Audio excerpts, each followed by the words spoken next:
이 시간에 송성민 목사님 나오셔서 새해 축복이라는 말씀으로 말씀 좀 해주시겠습니다.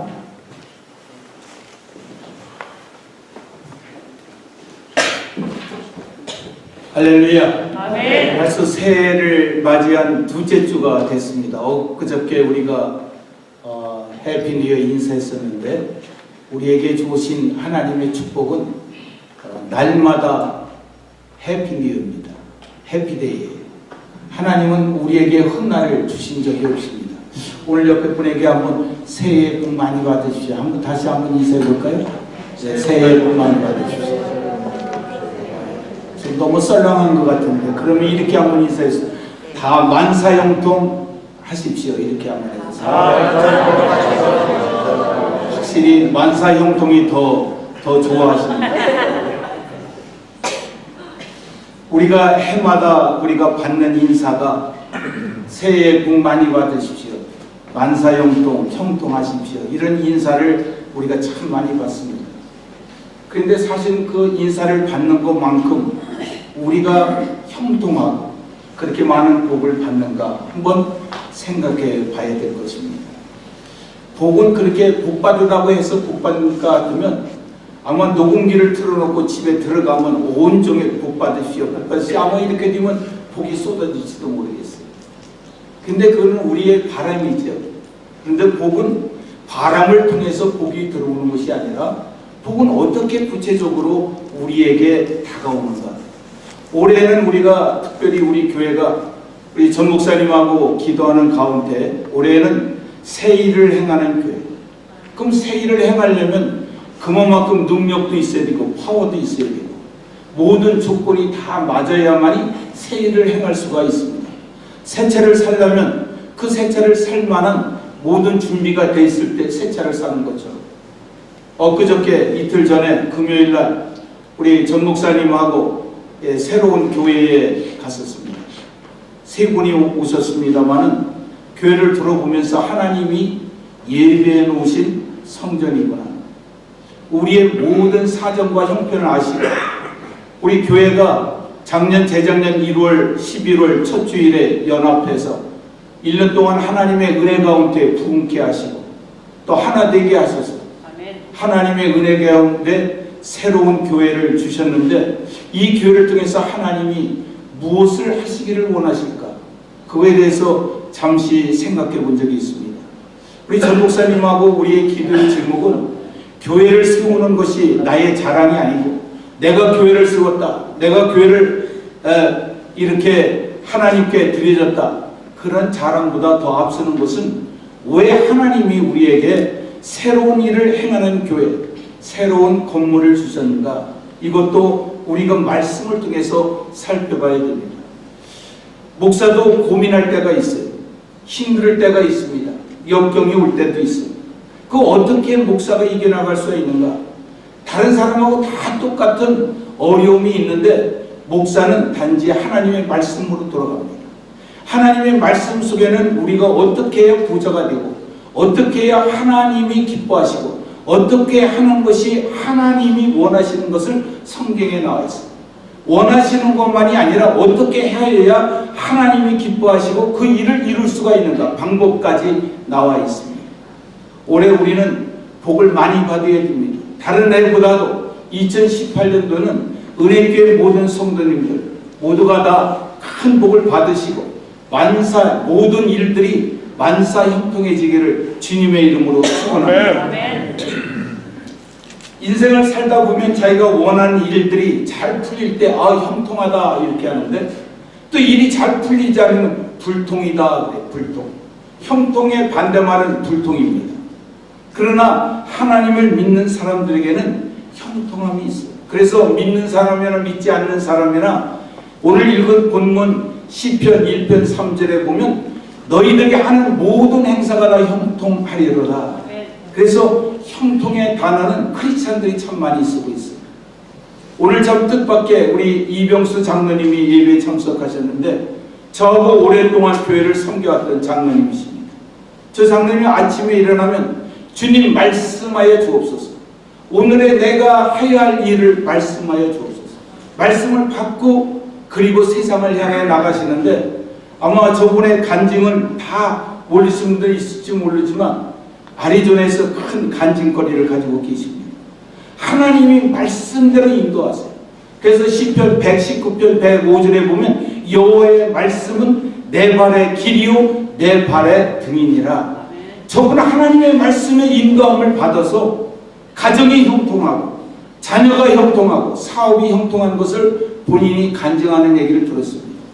올해 우리 은혜교회에도 이런 형통한 복을 통해서 가정과 교회와 우리의 사업체와 생업이 어떻게 해서 이렇게 형통함을 받았는가. 12월 31일에는 하나님께 간증드리는 송구 영신 예배가 중요한 것보다 더 중요한 것은 1년 동안 하나님의 은혜로 받은 축복이 얼마나 큰지를 하나님께 보고하는 간증의 시간이 갖기를 주의 이름으로 축복합니다. 아멘.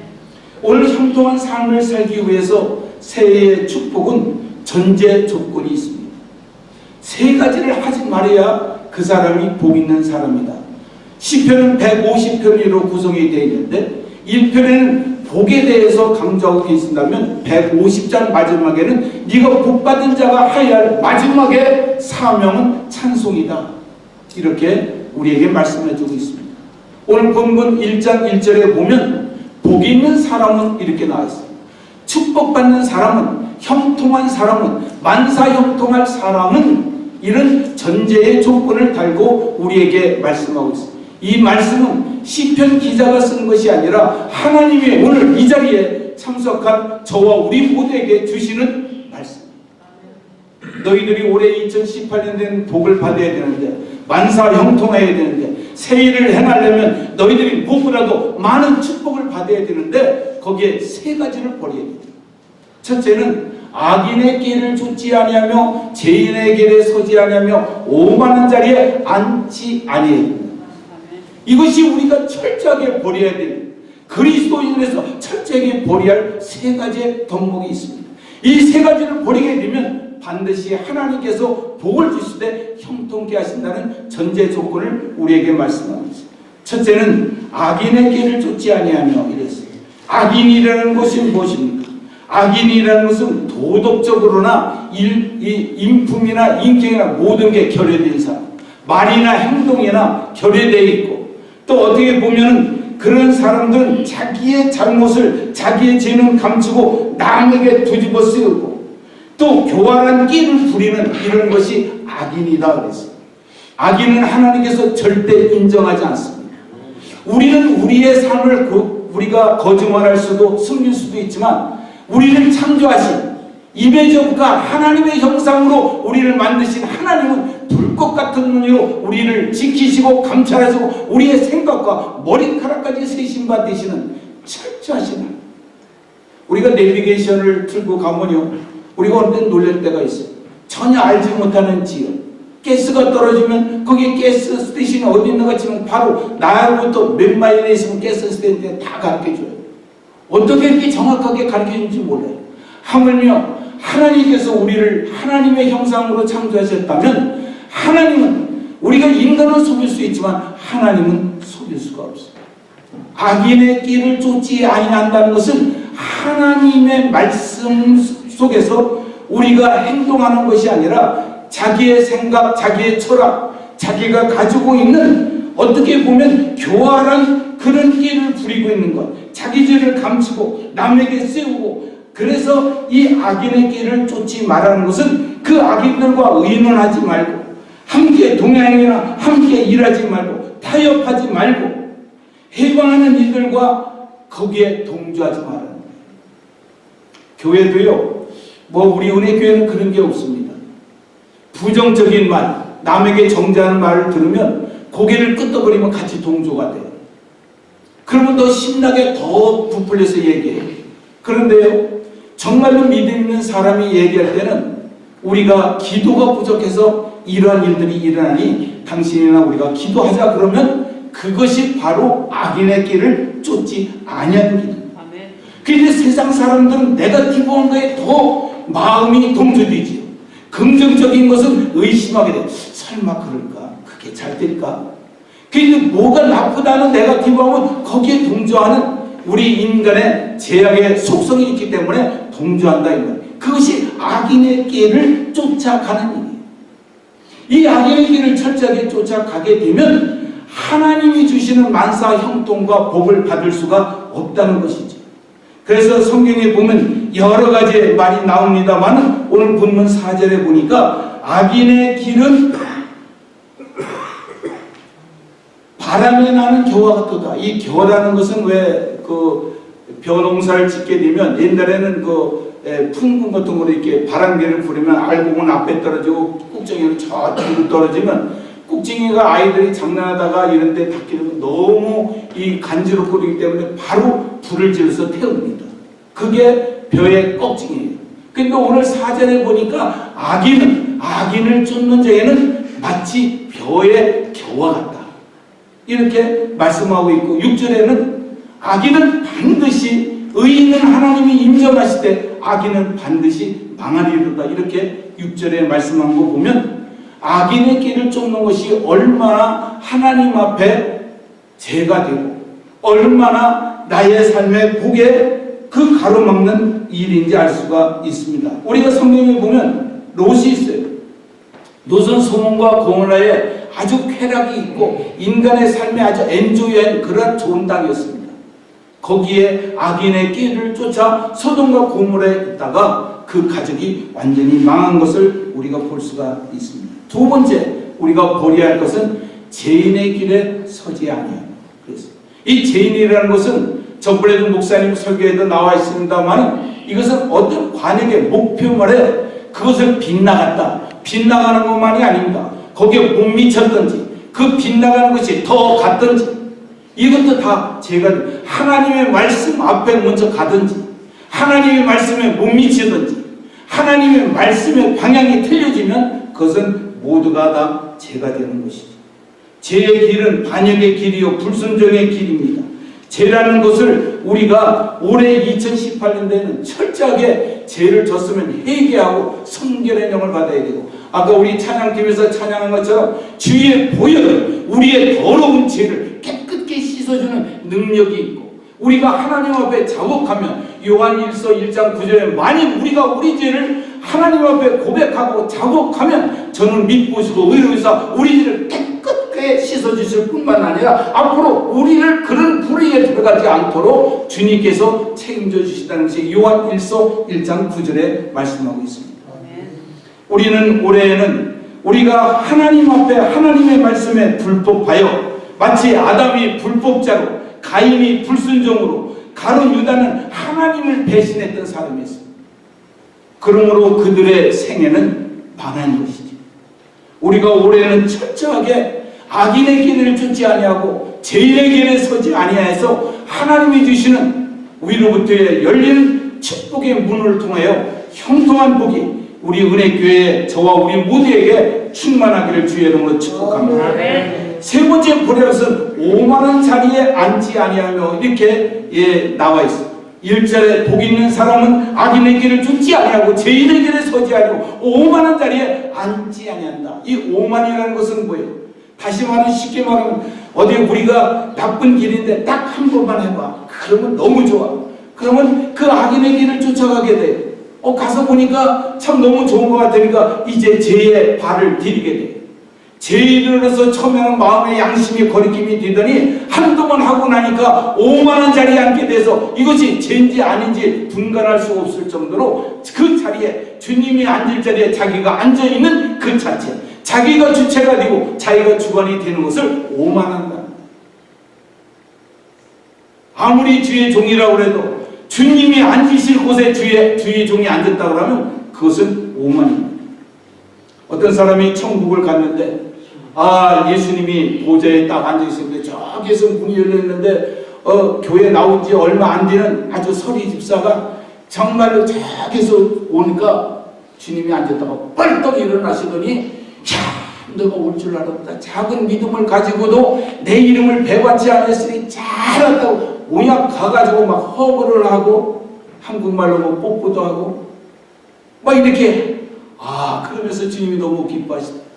조금 있다가 장로가 딱 들어오니까 앉아 계시다가 딱 일어나더니 더 발작하더니 평생 그래도 주의 일을 위해서 수고했는데 잘 왔다 오라.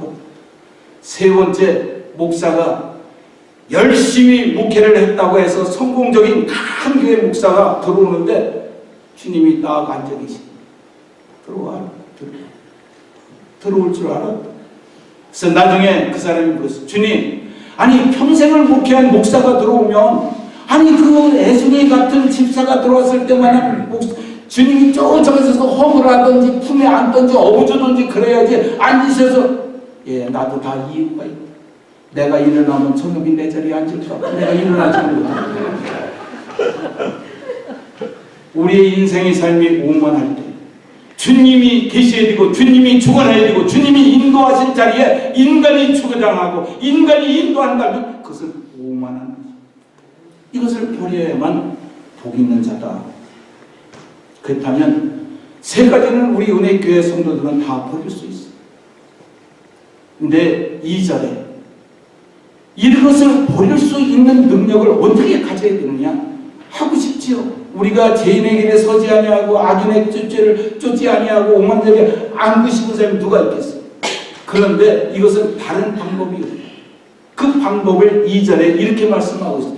여호와의 율법을 즐거워하여 그 율법을 주야로 묵상하는 자. Day and night. 주야로 하나님의 말씀을 묵상할 때에 세 가지를 버릴 수 있는 능력도 있고 지혜도 주고 하나님의 힘으로 할 수 있다는 거예요.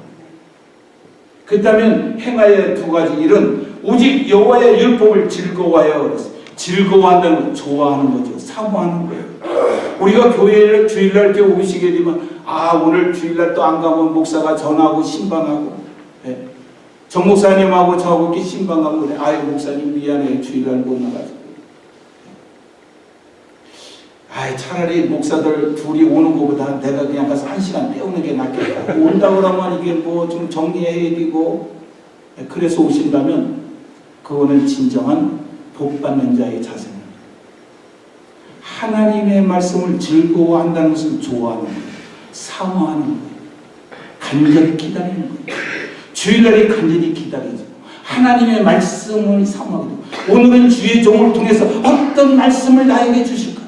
그 말씀을 받아서 일주일 동안 내 힘이 되고 능력으로 어떻게 살까 하는 상황 마음으로 들게 되면요, 성전에 어린아이가 서서 설교를 해도 저 문에 들어올 때에 은혜를 받게. 목사가 아니라 예수님이 오셔도 마음을 딱 닦고 오면 은혜 받을 수가 없어요. 어린아이가 제단에 섰어도 그 제단에 서 있는 어린아이를 보는 것이 아니라 하나님이 저 어린아이를 통해서 오늘 저에게 어떤 은혜의 말씀을 주실까 사모하게 드리는 은혜가 되는 거예요. 그래서 즐거워해야 됩니다. 여러분, 전번에 로마서 여러분들이 쓰시고 또 성경 고사를 봤어요. 이게 교회가 아리조나에서 성경 고사, 성경 시험을 전교인이 봤다. 이거는 탑에 날 건데 신문에는 안 났더라고요. 네. 모두가 제가 볼 때는요, 모두가 성적이 다 좋아요.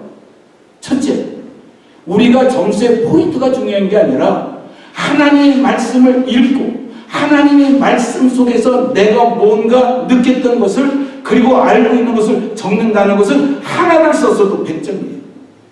2개를 써도 100점이에요. 상을 주려다 보니까 고르고 골라서 그런 건데 다 상을 주실 분들이에요. 올해는 다 줘야 될 것 같아요. 즐거워해야 돼요. 어떤 분은 요한복음 발서 부활절까지 써야 된다 그랬더니 발서 2장까지 쓰신 분이 있더라고요. 말씀을 사모하는 그런 분들에게는 반드시 올해 주시는 하나님의 형통함이 있을 줄로 믿습니다. 여기에 보니까 2절에 여호와의 말씀을 즐거워하고 사모하고 좋아하고 사랑하는 그런 마음으로 여호와의 말씀을 주의하러 묵상하는, 그냥 읽어라 이렇게 묵상이라는 것은 소가 풀을 뜯어먹고, 풀을 뜯어먹을 때는 힘차게 뜯어먹어요.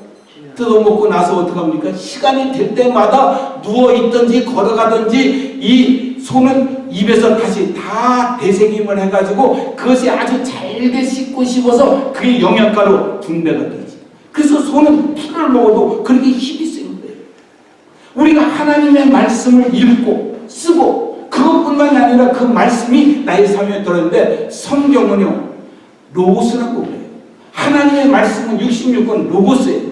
근데 로고스도 중요하지만 로고스 가지고는 안 돼요. 우리가 저기에 맑은 호수가 있다. 정말로 저거는 약수물이다. 그럼 약수가 있다는 것만 알고 있다고 해서 나하고는 효력이 없어요.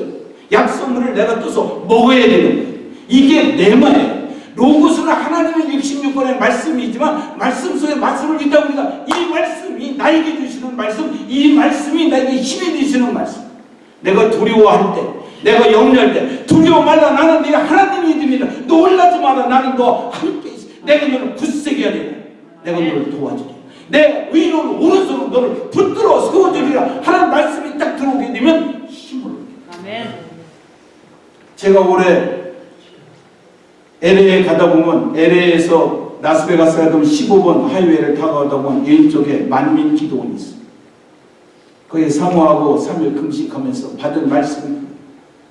하나님 말씀보다 더 강력한 건 아무리 인간의 철학과 과학과 수많은 것들이 다 있다 할지라도 나를 변화시켜 줄 수 있고 나의 문제를 근본적으로 해결할 수 있는 하나님 말씀밖에 없다. 그래서 우리는 하나님의 말씀을 주야로 묵상해야 됩니다. 어떤 분은 아유 이 교회 오니까 왜 성경 쓰라고 하고 또 뭐 성경 선포라고 가는 날이 장날이라고 갔더니 성경 쓰라고 또 며칠 동안 안 나왔다가 또 갔더니 그날 시험 보는 날이라고 하고 아이고 이런 사람이 있어요. 여러분 복받게 하기 위해서 올해에도 여러분들이 기도하고 말씀에는 목사 돌이 달달 볶을 거예요. 성경 공부 만들고요. 교회의 성경 공부를 통해서 하나님의 말씀이 무장되면요 형통하게 돼요. 생일을 행할 수가 있는 거예요. 아브라함 링컨은 이렇게 얘기했습니다. 나는 성경을 하나님께서 이 땅에 천지창조 이후에 인간에게 준 최고의 선물은 하나님의 말씀이다. 왜냐하면 하나님의 말씀을 통하여 선한 것들이 그리고 나의 삶을 깨끗하게 인도하시기 때문에 나는 이 책을 통해서 내가 전달받은 하나님의 음성을 깨닫게 됩니다. 우리 인생의 삶의 모습은 오늘 성경의 본문에 있는 것처럼 우리는 하나님의 말씀에 묵상하고 그 말씀대로 삽니다. 세상 신문과 매스컴은 다 보면서 아마 타임즈 주간지 같은 거 보면 첫 장서부터 침을 발라가며 다 읽어요. 네. 좋은 거 나쁜 것만 좋은 말 다 읽어요. 그래서 이 아리조나의 교회의 시츄에이션을 다 잘 알고 있어요. 근데 성경은 몰라요. 성경이 66권인지 26권인지 자 지금부터 요한복음 찾겠습니다. 창세기부터 넘기기 시작해. 창세기 목사님이 페이지는 오늘따라 왜 얘기를 안 하는 몇 페이지에 있냐고 예배소설 찾겠어. 아니 애기 된 사람들만 읽는 건데 왜 오늘 읽으라고 그러지. 하박국 하니까 우리 목사님은 국을 좋아해. 맨 무슨 그게 아니지. 말씀의 뿌리를. 그런데 오늘 3절에 그런 자에게 큰 축복이 세 가지가 있어요. 하나님의 말씀을 즐거워하고 그의 말씀을 묵상하게 되면 그런 사람은 마치 시냇가에 뿌리를 내리는 나무와 같다. 아니 하나님의 말씀의 뿌리를 내리게 되면요 그 나무는 그 시냇가에 그 뿌리를 내린 그 나무는 얼마나 축복입니까? 가뭄이 와도. 그래서 3절에 이렇게 되어 있어요. 시냇가에 뿌리를 내린 나무는 시절을 쫓아 과실을 맺는다. 이 과실이라는 건요 여러 가지 의미가 있어요. 열매만이 아닙니다. 물질의 열매, 건강의 열매, 형통의 열매, 자녀의 열매, 사업의 열매, 열매들이 풍성히 맺혀진다는 거예요. 하나님의 말씀에 뿌리를 내리면 반드시 그의 인생의 삶 속에서 열매를 맺히게 돼요. 우리의 자녀들이 하나님의 말씀으로 무장받고 하나님 말씀에 뿌리를 내리면 우리 아이들이 온 인류의 지도자가 되고 열방의 그 이름이 창대하게 되고 이사야 61장 9절에 보면 너희의 후손들이 너희의 자녀들이 모든 민족 앞에서 하나님이 찍어놓고 축복해 주는 것을 만민이 알게 하라. 우리 찬송가에도 주님이 나와 함께 하심을 만민이 알게 하소서. 그렇습니다. 하나님의 시냇가에 뿌리를 올해는 내리시고 우리에게 원하는 열매들이 있습니다. 교회의 열매가 있어요. 우리의 가정의 열매가 있습니다. 사업의 열매가 있어요. 학업의 열매가 있습니다. 그러한 열매들이 풍성히 맺으시기를 주의 이름으로 축복합니다. 아멘. 두 번째는 어떤 복을 주시느냐? 잎사귀가 마르지 아니한 같은. 우리 인생을 살다 보면 가뭄이 와요. 태풍이 불어요. 어느 때는 좌절하고 넘어질 때가 있어요. 그런데 이 나무가, 다른 나무는 낙엽이 지고 떡잎처럼 다 떨어지지만은 시냇가에 뿌리를 내렸던 이 나무는 아무리 바람이 불고 어떤 가뭄이 오고 어떤 고난이 오고 역경이 온다 할지라도 그 잎이 청청해요. 더 푸른 거예요. 우리 아리조나도에 가물을 때 과일은요 더 달아요. 예. 그래서 아리조나 과일들이 참 사람들이 좋아요. 왜냐면 그 가뭄 속에서도 그 견뎌나갈 수 있어. 그 열매가 아름답게 그 맛을 내는 것처럼 하나님의 말씀에 깊이 뿌리를 내리면 열매만 맺힐 뿐만 아니라 어떤 어려움이 있어도 이겨내갈 수 있는 힘과 능력, 더 나아가 창대하게 되고 번성하게 되고 성공하게 되고 승리하게 된다. 그 말씀입니다. 영국의 빅토리아 여왕이 있을 때 정말로 태평성대를 이뤘던 대국을 이루지 않았습니까? 그때 아프리카의 우간다에 있는 왕이 영국을 방문했어요. 어떻게 해서 이렇게 영국이 이렇게 대국이 되었고 이렇게 아름다운 나라를 세울 수 있었습니까? 빅토리아 왕이 또 부르니까 빅토리아 아무 말도 없이 우간다의 왕을 데리고 하나의 서재실로 갔어요. 서재실에 가서 책상 위에 한 권이 놓여있는 성경책을 가리키면서 이 성경책을 토대로 해서 이걸 기본으로 해서 하나님의 말씀을 근거로 해서 나라를 세웠기 때문에 그렇게 된 겁니다. 성경에도 마태복음 7장 24절에 보면 하나님의 말씀을 듣고 하나님을 행하는 자는 반석 위에 세운 자와 같다 이렇게 했어요. 우리 올해는 우리 교회가 우리가 새로 이전하는 교회 속에서도 반석 위에 세워져야 되고 우리의 신앙이 반석 위에 세워질 때 절대 흔들리지 않아요. 만약에 그런 반석에 뿌리를 내리지 않고 기둥을 세우지 않았다면 비바람에 불 때 모래 위에 세운 지처럼 망가지고 마는 것입니다. 마지막에 행사가 형통한다. 그 행사가 다 형통하냐? 다 형통하다면 만사형통 아니겠습니까? 하나님의 말씀을 주야로 묵상하는 자에는 선한 열매들이 때를 따라 열매를 맺게 되고 우리의 어떤 어려움이 있더라도 어려움을 이길 수 있는 힘과 능력을 받아 청청하게 되고 우리가 무슨 일을 하든지 그 행사가 다 형통하리라. 다 형통하는 거 만사형통이에요. 만사형통은 그냥 되는 것이 아니에요. 창세기 39장 2절에 봤더니 여호와께서 그와 요셉과 함께함으로 그가 범사에 형통하여 39장 3절에도 보면 여호와께서 그와 함께함으로 요셉이 어디에 가든지 형통하였다. 그런데 창세기 39장 23절에 보면 하나님께서 이렇게 말씀하십니다. 여호와 하나님께서 요셉과 함께합니다. 그가 범사에 형통하였다. 만사형통했다는 사랑하는 성도 여러분, 올해는 하루에 3장씩만 읽으세요. 주일날 4장만 읽으면 66권을 다 읽을 수가 있어요. 하나님의 말씀을 읽다가 그 말씀 로고스에서 내 마가 나에게 내 운명이 바뀌게 되고 나의 삶이 바뀌게 되고 축복이 쏟아지고 형통하게 되고 이건 하나님의 말씀. 하나님의 말씀은 진리의 말씀. 그래서 올해는 여호와의 말씀을 주야로 묵상해서 악인의 길을 쫓지 아니하고 죄인의 길에 서지 아니하고 오만한 자리에 앉지 않을 뿐만 아니라 시냇가에 심은 나무가 시절주적 과실을 맺는 것처럼 우리의 앞길에 선한 열매들이 때를 따라 맺게 됩니다. 우리가 비록 몸은 연약한다 할지라도 하나님이 주신 은혜와 능력으로 우리의 건강도 가정도 교회도 건강하게 세워져가 청청하고 붕괴고 발전되고 성공하고 창대하여 물이 변하여 포도주가 되는 그런 놀라운 역사와 기적을 체험하는 그런 은혜교회가 될 뿐만 아니라 올해 저와 우리 모두가 새해를 행하실 주님 앞에 새해를 행하는 교회로서 우리가 하나님이 주시는 모든 능력으로 형통해지셔서 올해 우리의 계획들과 우리가 생각하고 있는 것보다 훨씬 더 큰 하나님의 형통한 복이 우리 예배드리는 모든 신령들을 위해 함께 하시기를 주의 이름으로 축복합니다. 아멘. 좋으신 아버지 하나님, 새해 축복의 말